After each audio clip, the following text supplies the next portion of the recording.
Vince Carter had a few stops with different teams towards the end of his career, but if you start naming them, Phoenix is most likely to escape your memory. Following a finals loss in 2009, the Orlando Magic were eager to repeat their trip, and after acquiring Carter that summer, their expectations rose even more. However, Vince didn't quite fit alongside Howard and the rest of the Magic system, as he averaged a career-worst 16.5 points per game throughout the regular season and dropped to 15.5 points in the playoffs, where they lost to the Celtics in 6 games in the conference finals. So, after the disappointing outcome, with just 22 games into the next season, Carter was traded to the Phoenix Suns. He started in 41 out of his 51 games for the Suns, in which he declined even more to 13.5 points per game. A team full of vets like himself, a 36-year-old Steve Nash, and an even older Grant Hill at 38 failed to make the playoffs, making Carter's stint with Phoenix easily forgettable.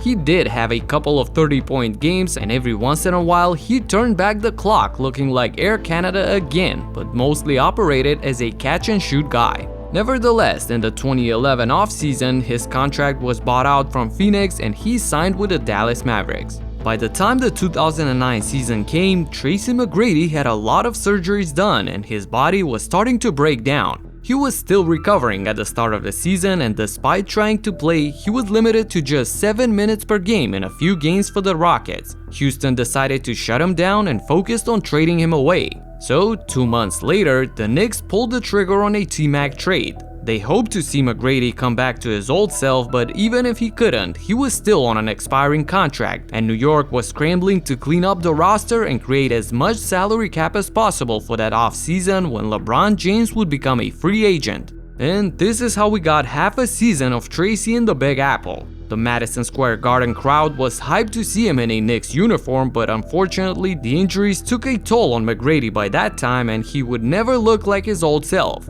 In 24 games for the Knicks, T-Mac averaged a measly 9.5 points per game, and it was more than obvious that this is the beginning of the end for him.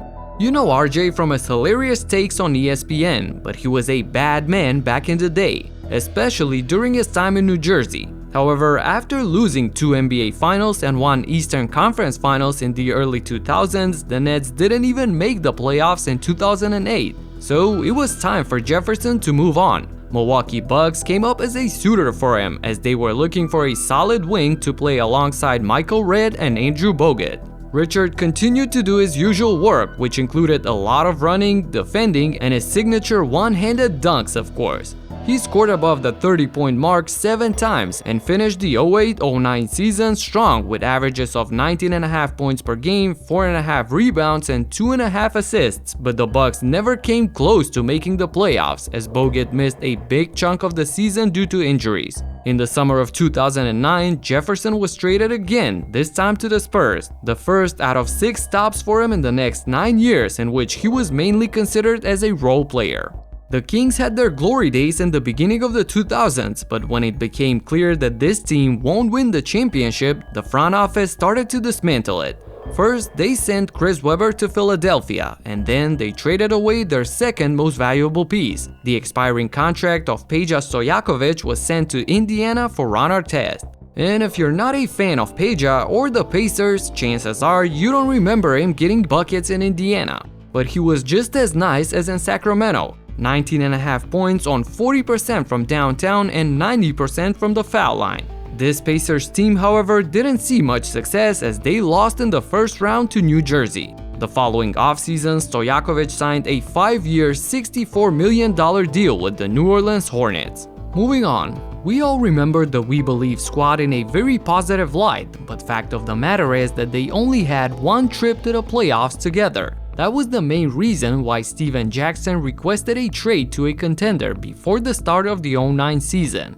This, however, made him a traitor to both the team and the fans, so he was instead traded to the Charlotte Bobcats. That 2009 Bobcats roster was actually pretty interesting, with Captain Jack, Raymond Felton, Gerald Wallace, Boris Diaw, and Tyson Chandler. They made the playoffs but were swept in the first round by the Orlando Magic. Jackson himself had a good year with 21 points and 5 rebounds per game. Actually, just 2 months after arriving in Charlotte, he set the franchise record with 43 points. When people talk about Steven Jackson, they remember his days with the Warriors and the Spurs, but he was actually pretty good with the Bobcats as well. In fact, he has an even more forgotten stop of 26 games with Milwaukee back in 2011, but honestly, there's absolutely no video footage of that.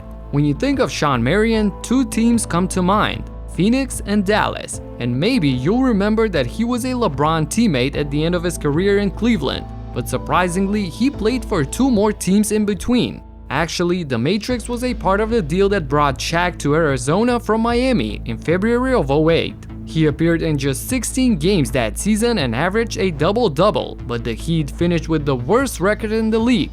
The following year, Marion made sure Heat fans remember him for something, as he got the pass back from D-Wade and threw down a monster dunk with 1 second left, winning the game for Miami. Before the trade deadline in 2009, Shawn was traded yet again for O'Neal, but this time for Jermaine and to the Toronto Raptors. He played the remainder of that season in Canada and even got everybody hyped that time when he got the ball in transition and destroyed Danny Granger with this ferocious slam. However, Toronto was led by the youngsters Bosh and Bargnani, and similarly to Miami, didn't have higher expectations in the near future, so the Matrix was on the move once again. Luckily, the Mavericks called and signed him, where he found his role and was a key piece in that heroic 2011 championship run. If you talked about clutch players 10 to 15 years ago, Hiro Turkoglu was up there with the best of them. We have numerous examples of him winning games and making tough plays down the stretch in a Magic uniform. But what if I told you that Turk played for the Raptors and the Suns as well? Will that ring a bell?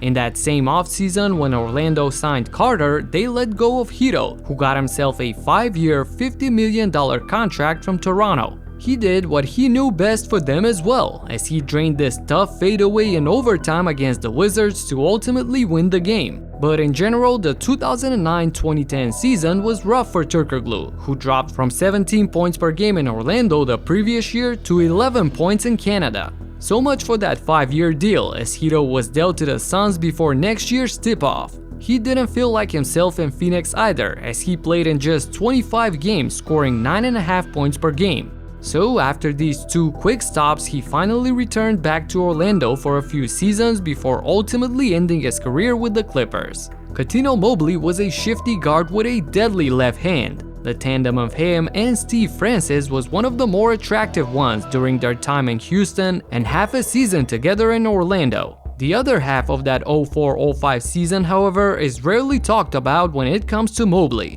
and he finished it off as a member of the Sacramento Kings, a team that had just traded away Chris Webber and was in search of a new direction. Mobley played a solid season in Sacramento with 18 points per game on 42.5% from downtown. They were able to make the playoffs as the 6th seed, but were demolished 4-1 by Ray Allen and the Seattle Supersonics. In the offseason, Mobley signed a 5-year, $42 million deal with the Clippers, where he would ultimately end his career. So this is where you guys step in. Let me know in the comments which players and forgotten seasons have I forgotten myself. Talk to you in the next one. Peace out.